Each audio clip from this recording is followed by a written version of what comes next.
ಒಂದು ರೀತಿ ಇಡೀ ರಾಜ್ಯದ ಶಿಕ್ಷಣ ವ್ಯವಸ್ಥೆಯನ್ನೇ ಬುಡಮೇಲು ಮಾಡಿ ಬಡವರು ದೀನದಲಿತರು ಅನಿವಾರ್ಯವಾಗಿ ಅವರ ಶಿಕ್ಷಣಕ್ಕಾಗಿ ಖಾಸಗಿ ಶಾಲೆಗಳ ಮೊರೆ ಹೋಗೋ ರೀತಿ ಒಂದು ವ್ಯವಸ್ಥೆಯನ್ನು ಸರ್ಕಾರವೇ ಒಂದು ಸೃಷ್ಟಿ ಮಾಡ್ತಾ ಇದೆಯನ್ನೋ ಒಂದು ಅನುಮಾನ ಬರೋ ರೀತಿ.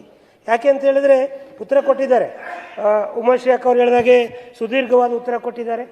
KPS ಶಾಲೆಗಳು ಅನ್ನೋ ಒಂದು ಅತ್ಯಂತ ಆಕರ್ಷಣೆ ಹೆಸರನ್ನು ತಂದು ಇವತ್ತು ಇಡೀ ಬಡವರ ಭಾಗ್ಯದ ಬಾಗಿಲು ತೆರೀತೇನೋ ಅನ್ನೋ ರೀತಿಯಲ್ಲಿ ಎಲ್ಲವೂ ಕೂಡ ಬರೀ ಪೇಪರಲ್ಲಿ ಹಾಳೆ ಮೇಲೆ ಇದೆ. ಮಾನ್ಯ ಸಭಾಪತಿಗಳೇ, ಇಲ್ಲಿ 46,000 ಅಂದಾಜು ಶಾಲೆಗಳು ನಮ್ಮ ರಾಜ್ಯದಲ್ಲಿ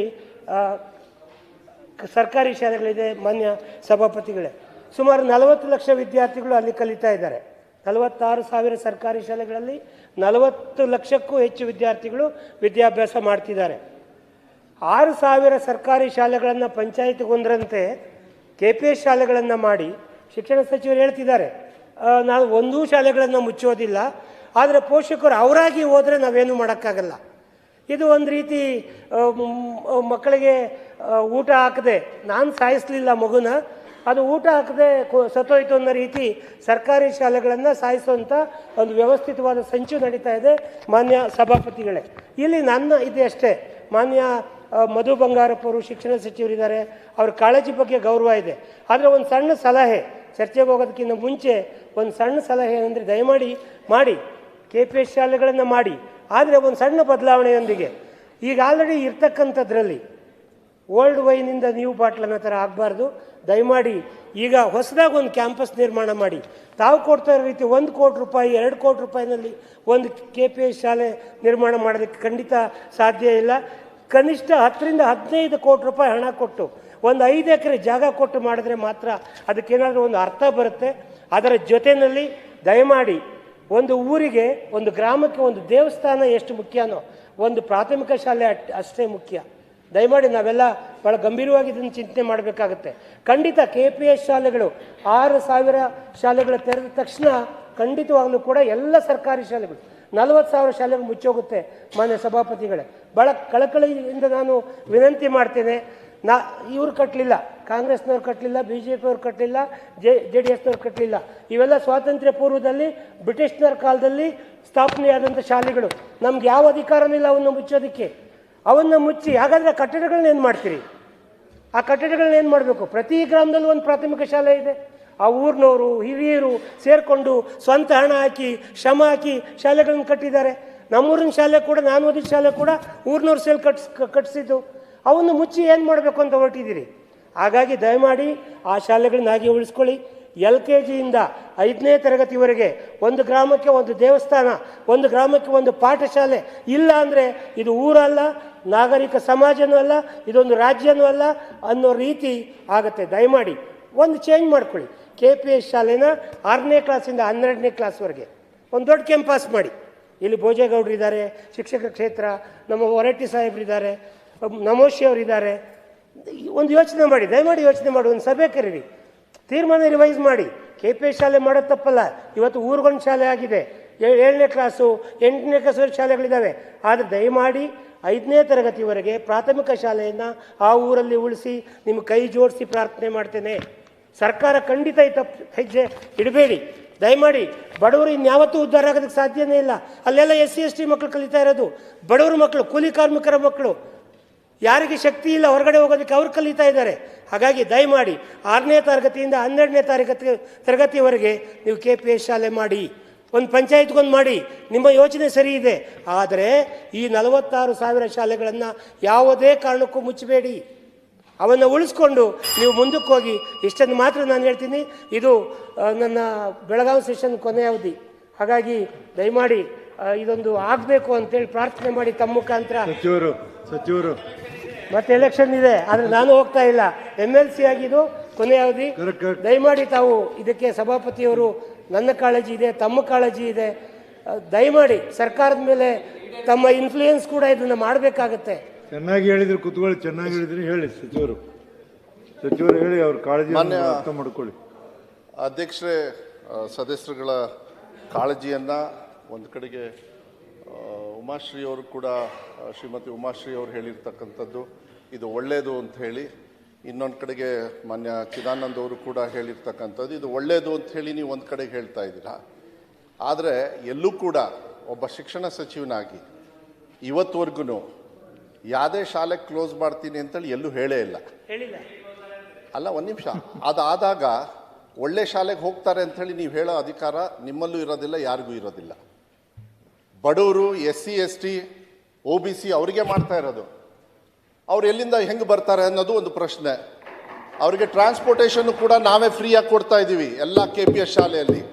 ತಾವು ಹೇಳಿದ್ರಿ 6ನೇ ಕ್ಲಾಸಿಂದ ನೀವು ಮಾಡಿ ಅಂತ ಹೇಳಿ. ಯಾಕೆ 1ನೇ ಕ್ಲಾಸಿಂದ ಅಂದರೆ LKG ಇಂದ 12ನೇ ಕ್ಲಾಸ್ವರೆಗೂ ಒಂದು ಮಗು ಒಂದು ಅಡ್ರೆಸ್ಸಲ್ಲಿ ಓದ್ಬಿಟ್ರೆ ಆ ಮಗು ಬೆಳವಣಿಗೆ ಚೆನ್ನಾಗಿರ್ತದೆ ಮಾನ್ಯ ಅಧ್ಯಕ್ಷರೇ. ಅದಕ್ಕೆ ಒಂದೇ ಏರಿಯಾದಲ್ಲಿ ಎಲ್ಲಿ ಜಾಗ ಜಾಸ್ತಿ ಇದೆ, ಎಲ್ಲಿ ಕಟ್ಟಡಗಳಿದ್ದಾವೆ, ಸುಸರ್ಜಿತವಾಗಿರ್ತಕ್ಕಂಥ, ಈಗ ಕಂಪ್ಯೂಟರ್ ಯಾಕೆಂದ್ರೆ ಇವತ್ತಿನ ವ್ಯವಸ್ಥೆ ಕಂಪ್ಯೂಟರ್ ಬೇಕು. ಪ್ರೈವೇಟ್ ಶಾಲೆಗೆ ಯಾಕೆ ಹೋಗ್ತಾರೆ? ಅಲ್ಲಿ ಕಂಪ್ಯೂಟರ್ ಕೊಡ್ತಾರೆ ಅಂತ ಹೇಳಿ. ಪ್ರೈವೇಟ್ ಶಾಲೆಗೆ ದುಡ್ಡು ಕೊಟ್ಟು ಯಾಕೆ ಹೋಗ್ತಾರೆ? ಒಂದು ಹಳ್ಳಿಯಿಂದ ಇನ್ನೊಂದು ಕಡೆಗೆ ಪಿಕಪ್ ಮಾಡ್ಕೊಂಡು ಹೋಗ್ತಾರೆ. ದುಡ್ಡು ಕೊಟ್ಟು ಅವ್ರಿಗೆ ಆರ್ಥಿಕವಾಗಿ ಹೊರೆ ಆಗ್ತಾ ಇತ್ತು. ಇದನ್ನೆಲ್ಲ ನೋಡಿ ನಾವು ಕರೆಕ್ಟಾಗಿ ನೋಡಿ, ನಾನು ವೈಯಕ್ತಿಕವಾಗಿ ನೋಡಿ ಸೋಷಿಯಲ್ ಮೀಡಿಯಾದಲ್ಲಿ ನೋಡಿಬಿಟ್ಟು ನೀವು ಉತ್ತರವನ್ನು ನಂಗೆ ಹೇಳಕ್ಕೆ ಹೋಗ್ಬೇಕು. ನಾನೇನಾದ್ರು ಹೇಳಿದರೆ ಅದನ್ನು ಮಾಧ್ಯಮದಲ್ಲಿ ಮಾಡ್ತಾ ಇದ್ದಾರೆ. ನಾನು ಈ ಸಭೆಯಿಂದ ಮಾಧ್ಯಮದವರೆಗೂ ಕೂಡ ನಾನು ಹೇಳಲಿಕ್ಕೆ ಇಷ್ಟಪಡ್ತೀನಿ. ಸೋಷಿಯಲ್ ಮೀಡಿಯಾ ಅನ್ನೋದು ನಮ್ಮ ಸಮಾಜನ ಫಸ್ಟ್ ಹಾಳು ಮಾಡ್ತಾ ಇರೋದು ಸೋಷಿಯಲ್ ಮೀಡಿಯಾ. ಕನ್ನಡ ಮೀಡಿಯಂ ಎಲ್ಲಿ ಕ್ಲೋಸ್ ಮಾಡ್ತೀನಿ ಅಂತ ಹೇಳಿದ್ದೀನಿ ನಾನು. ಇದೇ ನಮ್ಮ ಸರ್ಕಾರ 5 ವರ್ಷಕ್ಕೆ ಇವತ್ತು ಅನುದಾನಿತ ಶಾಲೆಯಲ್ಲಿ ಶಿಕ್ಷಕರ ನೇಮಕಾತಿಯನ್ನು ಸ್ಪೀಡಪ್ ಮಾಡಿರ್ತಕ್ಕಂಥದ್ದು ಇದೇ ನಮ್ಮ ಸಿದ್ದರಾಮಯ್ಯ ಸರ್ಕಾರ ಅನ್ನೋದನ್ನ ನೀವು ನೆನ್ಪಿಟ್ಕೊಳ್ಬೇಕಾಗುತ್ತೆ. ನೀವು ಮಾಡಿಲ್ಲ ಅಂತ ನಾನು ಅದನ್ನ ದ್ವೇಷ ಮಾಡೋದಿಲ್ಲ. ನಮಗೆ ಅವಕಾಶ ಸಿಕ್ಕಿದೆ, ಕನ್ನಡದ ಬಗ್ಗೆ ನಮಗೆ ಪ್ರೀತಿ ನನಗೆ ಗೊತ್ತಿದೆ. ಸರ್, ಒಬ್ಬ ಮಗು ಇದ್ರೇನು ಕೂಡ ಒಂದು ಟೀಚರ್ ಕಡ್ಡಾಯವಾಗಿರ್ತಾರೆ, ಒಳ್ಳೆ ಬಿಲ್ಡಿಂಗ್ ಇರುತ್ತೆ, ಮಿಡ್ ಡೇ ಮೀಲ್ಸಿಗೂ ಕೂಡ ಒಂದು ವ್ಯವಸ್ಥೆ ಆಯಾ ಯಾರ್ಯಾರು ಇರಬೇಕು ಅದು ಕಡ್ಡಾಯವಾಗಿರ್ತಾರೆ. ನಮ್ಮ ಸರ್ಕಾರ ಯಾವುದೇ ಕಾರಣಕ್ಕೂ 46,000 ಅಲ್ಲ, ಇನ್ನೂ ಜಾಸ್ತಿ ಏನಾದ್ರು ನಿಮಗೆ ಶಾಲೆಯಲ್ಲಿ ಮಕ್ಕಳು ಬರ್ತಾರೆ ಅಂತ ಹೇಳಿದರೆ ಹೇಳಿ, ಹೊಸದಾಗಿ ನಾನು ಓಪನ್ ಮಾಡ್ತೀನಿ. ಆದರೆ 12,000 ಮಕ್ಕಳು, ಯಾಕೆಂದರೆ 12,000 ಮಕ್ಕಳು 1,200 ಮಕ್ಕಳು ಒಂದೇ ವ್ಯವಸ್ಥೆಯಲ್ಲಿ ಓದಿದಾಗ ಅವ್ರ ಕ್ವಾಲಿಟಿ ಚೆನ್ನಾಗಿ ಬರ್ತದೆ. ದ್ವಿಭಾಷಾ ಇಟ್ಟಿದ್ದೀವಿ ನಾವು. ನೀವು ಹೇಳಿದ ಕನ್ನಡ ಶಾಲೆ ಕ್ಲೋಸ್, ಯಾರು ಹೇಳಿದ್ದು ಕನ್ನಡ ಶಾಲೆ ಕ್ಲೋಸ್ ಮಾಡ್ತಾರೆ ಅಂತ? ನಾವು ಯಾವುದೇ ಕಾರಣಕ್ಕೂ ಕನ್ನಡ ಶಾಲೆ ಕ್ಲೋಸ್ ಮಾಡ್ತಕ್ಕಂಥದ್ದಿಲ್ಲ. ನಮ್ಮ ರಕ್ತದಲ್ಲಿ ಕನ್ನಡ ಇದೆ, ಭವಿಷ್ಯ ಎಲ್ಲಿದೆ ಅಂಥೇಳಿ ಮಕ್ಕಳನ್ನು ದಯವಿಟ್ಟು ನೀವು ಯೋಚನೆ ಮಾಡಬೇಕಾಗುತ್ತೆ. ಇವತ್ತು ಬೇರೆ ಬೇರೆ ಸಂದರ್ಭದಲ್ಲಿ ನಾನು ಅದನ್ನ ಬೇರೆ ಸಂದರ್ಭದಲ್ಲಿ ನಾನು ಚರ್ಚೆ ಮಾಧ್ಯಮದಲ್ಲಿ ನಾನು ಎಷ್ಟೊಂದು ಸತಿ ಹೇಳಿದ್ದೀನಿ. ನಾನು ಮನಸ್ಸಿಗೆ ನೋವಾಗುತ್ತೆ ಅಧ್ಯಕ್ಷರೇ. ಯಾವುದೇ ಕಾರಣಕ್ಕೂ ನಾನು ಹೇಳದೇ ಇರ್ತಕ್ಕಂಥದ್ದು ಉತ್ತರ ಕೊಡ್ತಕ್ಕಂಥದ್ದನ್ನು ಇಲ್ಲ ಅಂತ ಪ್ರಶ್ನೆ ಸದಸ್ಯರ ತಲೆಗೆ ಹೋಗ್ತಾ ಇದೆ ಅಂತ ಹೇಳಿದರೆ ಕಾರಣ ನಾನಲ್ಲ. ನಾನು ಕ್ಲೋಸ್ ಮಾಡ್ತಕ್ಕಂಥ ಪರಿಸ್ಥಿತಿನೂ ಇಲ್ಲ. ಹಣ ವ್ಯವಸ್ಥೆ ಎಲ್ಲಿ ಅಂತ ಹೇಳಿದ್ರಿ. ನಾವು ಘೋಷಣೆ ಮಾಡಿದ್ದು 500 ಶಾಲೆ. ಆದರೆ ಇವತ್ತು ನನಗೆ ಭಾಳ ಸಂತೋಷ ಇದೆ, ಹೆಮ್ಮೆ ಇದೆ. ಯಾಕೆಂದರೆ 2018ರಲ್ಲಿ ಶುರುವಾಗಿದ್ದು KPS. ನಿಮ್ಮ ತಲೆಮನೆ ಸದಸ್ಯರು ಪೂಂಜಾ ಅವರು ಇರ್ಬೋದು, ನಿಮ್ಮ ಸುನೀಲ್ ಅವರು ಇರ್ಬೋದು, ಶಿವಲಿಂಗೇಗೌಡರು ನಮ್ಮ ಕಡೆಯವರು, JDS ಸದಸ್ಯರು, ಅವರೆಲ್ಲರೂ ಏನಂದ್ರು ಗೊತ್ತಾ ಸರ್? ಚಿಕ್ಕ ಶಾಲೆನ ಮರ್ಜ್ ಮಾಡಿ ಕ್ಲೋಸ್ ಮಾಡಿ ಅಂದರು. ಇನ್ನೂ ಏನಾದ್ರು ಹೇಳಬೇಕಂದ್ರೆ ಮಧ್ಯಪ್ರದೇಶದಲ್ಲಿ ನಿಮ್ಮ ಸರ್ಕಾರ ಎಷ್ಟು ಮಾಡಿದೆ ಅಂತೇಳಿ ನಾನು ಚರ್ಚೆ ಮಾಡೋದಕ್ಕೆ ಹೋಗೋದಿಲ್ಲ. ನಾನು ಕೊಡ್ಬೋದು, ಆದರೆ ನಾನು ಐ ಆಮ್ ವರಿಡ್ ಅಬೌಟ್ ನಮ್ಮ ಕನ್ನಡ ಮಾಧ್ಯಮ ಇರ್ಬೋದು, ನಮ್ಮ ಕನ್ನಡಿಗರ ಮಕ್ಕಳ ಒಂದು ಭವಿಷ್ಯಕ್ಕೆ ನಾನು ಈ ಇಲಾಖೆಯನ್ನು ನಡೆಸ್ತಾ ಇದ್ದೀನಿ. ಅದು ನಮಗೆ ಭಾಳ ಮುಖ್ಯ ಆಗುತ್ತೆ. ಅದ್ರ ಮೇಲೇ ನಾನು ನಡೆಸ್ತೀನಿ. ಬಡವರಿಗೂ ಕೂಡ ಒಂದು ಕಡೆಗೆ ಒಳ್ಳೆ ಒಂದು ಶಿಕ್ಷಣ ಕೊಡುತ್ತೆ ಅಂತ ಹೇಳಿದರೆ ಟ್ರಾನ್ಸ್ಪೋರ್ಟೇಷನ್ ಕೊಟ್ಕೊಂಡು ಮಾಡಬಾರ್ದ ಮಾನ್ಯ ಅಧ್ಯಕ್ಷರೇ? 14 ವರ್ಷ ಯಾಕೆ? LKG ಒಂದು ಕಡೆಗೆ ಇರಬೇಕು, ಇದಾದಮೇಲೆ ಇನ್ನೊಂದು ಹಳ್ಳಿಗೆ ಪ್ರೈಮರಿ ಹೈಸ್ಕೂಲಿಗೆ ಹೋಗಬೇಕು, ಅದಾದಮೇಲೆ ಇನ್ನೊಂದು ತಾಲೂಕು ಹೆಡ್ ಕ್ವಾರ್ಟರ್ಸಿಗೆ ಸೆಕೆಂಡ್ ಇಯರ್ PUCಗೆ ಹೋಗಬೇಕು, ಬೇಕು. ಎಲ್ಲ ಮಕ್ಕಳಿಗೆ ಒಂದೇ ಕಡೆ ಕೊಟ್ಟಾಗದು ತಪ್ಪನೋ ಸರಿನೋ ಹೇಳಿ ನೋಡೋಣ. ಆದರೆ ಒಂದು ಹೇಳ್ತೀನಿ ಕೇಳಿ, ಯಾವುದೇ ಕಾರಣಕ್ಕೂ ಯಾವುದೇ ಶಾಲೆ ಕ್ಲೋಸ್ ಮಾಡಲ್ಲ. ಅದನ್ನು ಒಂದೇ ಉತ್ತರ ಕೊಟ್ಬಿಡ್ತೀನಿ, ಅದು ಹೆಚ್ಚು ಹೇಳೋದಕ್ಕೆ ಹೋಗೋದಿಲ್ಲ. ಆದರೆ 500 ಶಾಲೆಯನ್ನು ನಾವು ಒಂದು ನಿಮಿಷ ಚಿದಾನಂದರು ಹೇಳ್ತೀನಿ. ಯಾಕೆಂದರೆ ಇದು ಮಕ್ಕಳ ಭವಿಷ್ಯದ ಭಾಳ ಮುಖ್ಯ ಇದು. ಯಾಕೆಂದರೆ ನೀವು ನಮ್ಮ ಹಿರಿಯರು, ನಮ್ಮ ತಂದೆ ಬಂಗಾರಪ್ಪಾಜಿಯವರು ಇರಬೇಕಾದ್ರೆ ಸರ್, ತಾವು ಕೂಡ ಯಾವ್ದಾದ್ರು ಶಾಲೆಗೆ ಹೋದಾಗ, ಯಾಕೆಂದರೆ ಹಿರಿಯರು ಸದಸ್ಯರು ಬೇಕಾದಷ್ಟು ಜನರು ಇದ್ದೀರಿ, ನೀವೆಲ್ಲ ಮುಂಚೆ ಏನು ಮಾಡೋರು? ಯಾರು ರೋಡ್ ಕೇಳ್ತಿರ್ಲಿಲ್ಲ ಸರ್ 40 ವರ್ಷದ ಹಿಂದೆ, ನಮ್ಮ ಊರಿಗೆ ಒಂದು ಶಾಲೆ ಕೊಡಿ ಅಂಥೇಳಿ. ಅದು ಬರ್ಡನ್ ಆಗಿದೆಯಾ ಅಂಥೇಳಿ ನಾನು ಚರ್ಚೆ ಮಾಡೋದಕ್ಕೆ ಹೋಗೋದಿಲ್ಲ. ಆದರೆ ಮಕ್ಕಳ ಸಂಖ್ಯೆ ಅಷ್ಟು ಇದೆಯಾ ಅಂಥೇಳಿ ನಾವು ನೀವು ಕೂಡ ಯೋಚನೆ ಮಾಡಬೇಕಾಗುತ್ತಲ್ಲ. ಈಗ 500 ಶಾಲೆ ನಾವು ಬಜೆಟಲ್ಲಿ ಘೋಷಣೆ ಮಾಡಿದ್ದು. ಏಷ್ಯನ್ ಮುಗಿಸ್ಬಿಡ್ತೀನಿ. ಹೌದು, ಅಲ್ಲ ದಯಮಾಡಿ ಅಲ್ಲ ಮಕ್ಕಳ ಅಲ್ಲ ಸಚಿವರೇ, ಈಗ ತಾವೇ ಹೇಳಿದ್ರಿ ಒಬ್ಬ ಮಗು ಇದ್ರು ನಾನು ಶಾಲೆ ನಡೆಸ್ತೀನಿ ಅಂತ. ಇನ್ನೊಂದು ಕಡೆ ಹೇಳ್ತಾ ಇದ್ದೀರಾ ಮಕ್ಕಳ ಸಂಖ್ಯೆ ಆಗಿದೆ, ಕಡಿಮೆ ಆಗಿದೆ, ಹಾಗಾಗಿ ಬಸ್ ಬಿಟ್ಬಿಟ್ಟು ಆ ಎಲ್ಲ ಸುತ್ತಮುತ್ತ ಎಂಟ ತಳ್ಳಿ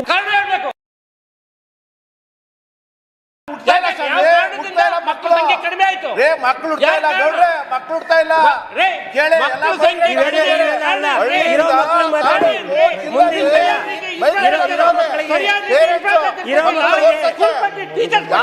ಸರ್ಕಾರ ಸಾಲ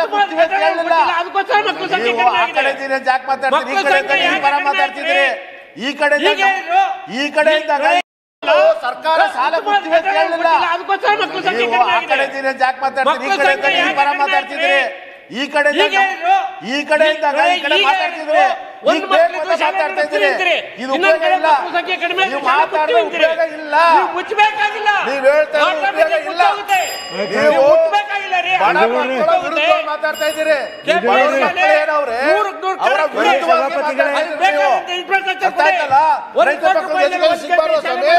ಕೂಲಿ ಕಾರ್ಮಿಕ ಮಕ್ಕಳು ಎಜುಕೇಶನ್ ಸಿಗಬಾರ್ದಾ? ಗುಣಮಟ್ಟದ ಶಿಕ್ಷಣ ಸಿಗಬಾರ್ದಾ? ಗುಣಮಟ್ಟದ ಶಿಕ್ಷಣ ಸಿಗಬಾರ್ದಾ? ದಯಮಾಡಿ ನನಗೆ ಅವಕಾಶ ಮಾಡಿಕೊಡಿ, ದಯಮಾಡಿ. ಇದು ಬಹಳ ಗಂಭೀರವಾದ ಪ್ರಶ್ನೆ, ಒಳ್ಳೆ ಚರ್ಚೆ ನಡೀತಾ ಇದೆ. ಕೆಪಿಎಸ್ ಶಾಲೆಗಳು ಶುರುವಾಗಿದ್ದು ಇದೇ ಸಂದರ್ಭದಲ್ಲಿ ಕನ್ವಿನ್ಸ್ಟೇಟ್ ಸಂದರ್ಭದಲ್ಲಿ ಇಲ್ಲೇ ಕೆಪಿಎಸ್ ಶಾಲೆಗಳು ಪ್ರಾರಂಭ ಮಾಡ್ತೀವಿ ಅಂತ ಘೋಷಣೆ ಮಾಡಿದ್ರು. ಈಗಿನ ನೀವೇ ಹೇಳಿರಿ ಅನುದಾನ ಶಾಲೆಗೆ, ನೀವೇ ಇದೇ ಸದನದಲ್ಲಿ ಈ ಕುರ್ಚಿಯಲ್ಲಿ ಕೂತು ಹೇಳಿದಿರಿ ನಾವು ನಾಳೆ ಬೆಳಿಗ್ಗೆ 4th May will going to full fledge teachers ಕೊಡ್ತೀವಿ ಅಂತ. ಇವತ್ತರೆಗೂ ಕೊಡಕ್ಕಾಗಿಲ್ಲ. ಏನ್ ಆ ಪ್ರೋಸೆಸ್ ನಡೀತಾ ಇದೆ ಅಂತ ಅವಾಗಲೇ ಉತ್ತರ ಕೊಡ್ಲಿಲ್ಲ. ನಡೀತಾ ಇದೆ, ಯಾಕೆ ಕೊಡಕ್ಕಾಗಿಲ್ಲ? ಸುಮ್ಮನೆ ಮಕ್ಕಳ ಸಂಖ್ಯೆ ಯಾಕೆ ಕಡಿಮೆ ಆಯ್ತು? ಮಕ್ಕಳ ಸಂಖ್ಯೆ ಕಡಿಮೆ ಟೀಚರ್ ಇಲ್ಲ. ನಮ್ಮ ಶಾಲೆಯಲ್ಲಿ ಟೀಚರ್ ಇಲ್ಲ, ರಕ್ಷಣೆಗೆ ಬರಬೇಕು. ಶಾಲೆ ಮಾಡ್ತೀರಾ, ತುಂಬಾ ಸ್ವಾಗತ ಇದೆ. ಅದು ಬೇಕಾಗಿರ್ತಕ್ಕಂಥ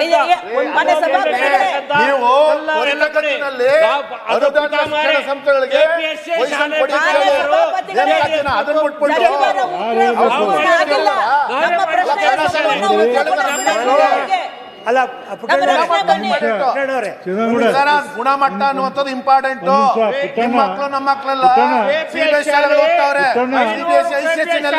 ಬಡವ್ರ ಮಕ್ಕಳು ಓದ್ತಾರಲ್ಲ, ನ್ಯಾಯ ಕೊಡ್ಬೇಕಲ್ಲ. ಒಂದೊಂದು ಕೆಪಿಎಸ್ ಶಾಲೆಗೆ ಎಷ್ಟೆಷ್ಟು 10 ಕೋಟಿ ಬೇಕು, ದುಡ್ಡು ಕೂಡ ಇಟ್ಟು ಎಲ್ಲ ಅರ್ಥ ಆಗೋದು ಪುಟ್ಟಣ್ಣ ಏನು ನೋಡಿ ಎದ್ ಮಾತಾಡ್ತೀರಿ? ಮಾನ್ಯ ಸಚಿವರೇ, ದಯಮಾಡಿ ಎರಡೇ 2 ನಿಮಿಷ ದಯಮಾಡಿ. ಉತ್ತರ ಹೇಳ್ರಿ. ನಾನು ಹೇಳಿದ್ದನ್ನ ದಯಮಾಡಿ ಮಾನ್ಯ ಸಭಾಪತಿಗಳೇ, ಎರಡೇ ನಿಮಿಷ ದಯಮಾಡಿ ತಾಳ್ಮೆಯಿಂದ ಕೇಳಿಸ್ಕೊಳ್ಳಿ. ತಾವು ತೆರೀತಿರ್ತಕ್ಕಂಥ KPSC ಶಾಲೆಗಳ ಬಗ್ಗೆ ನಾನು ಮಾತಾಡ್ತಾ ಇಲ್ಲ. ಗ್ರಾಮಕ್ಕೊಂದು KPS ಶಾಲೆ ನಡೆಸುವಷ್ಟು ಮಕ್ಕಳು ಇಲ್ಲ, ಗ್ರಾಮಕ್ಕೊಂದು KPS ಶಾಲೆ ತೆರೆಯೋ ಶಕ್ತಿ ಸರ್ಕಾರಕ್ಕೂ ಇಲ್ಲ. ಅದಕ್ಕೆ ಬದಲಾಗಿ ಪಂಚಾಯತಿಗೊಂದು ಒಪ್ಕೋತೀನಿ ನಾನು, ನನ್ನ ಸಣ್ಣ ಬದಲಾವಣೆಯೊಂದಿಗೆ. ನನ್ನ ಕಳಕಳಿ ಇಷ್ಟೇ, ಊರಿನ ಪ್ರಾಥಮಿಕ ಶಾಲೆಗಳನ್ನು ಮುಚ್ಚೋದು ಬೇಡ. ಇದನ್ನ ಮಾಡೋಣ, ಹೆಡ್ ಕ್ವಾರ್ಟರ್ ಅಲ್ಲಿ ಪಂಚಾಯತಿ ಹೆಡ್ ಕ್ವಾರ್ಟರ್ ಅಲ್ಲಿ ಮಾಡೋಣ. ಅಲ್ಲಿ ಹೋಗೋದು ಬೇಡ, ಯಾವುದೇ ಸರ್ಕಾರಿ ಶಾಲೆ ಮುಚ್ಚಲ್ಲ ಅಂತ ಹೇಳಿದರೆ ದಯಮಾಡಿ ತಪ್ಪು ಸಂದೇಶ ಹೇಳ್ಬೇಕಾ? ಇವತ್ತು ಮಂಡ್ಯ ಜಿಲ್ಲೆಯಲ್ಲಿ ಹೋರಾಟ ನಡೀತಾ ಇದೆ. ಸ್ಕೂಲ್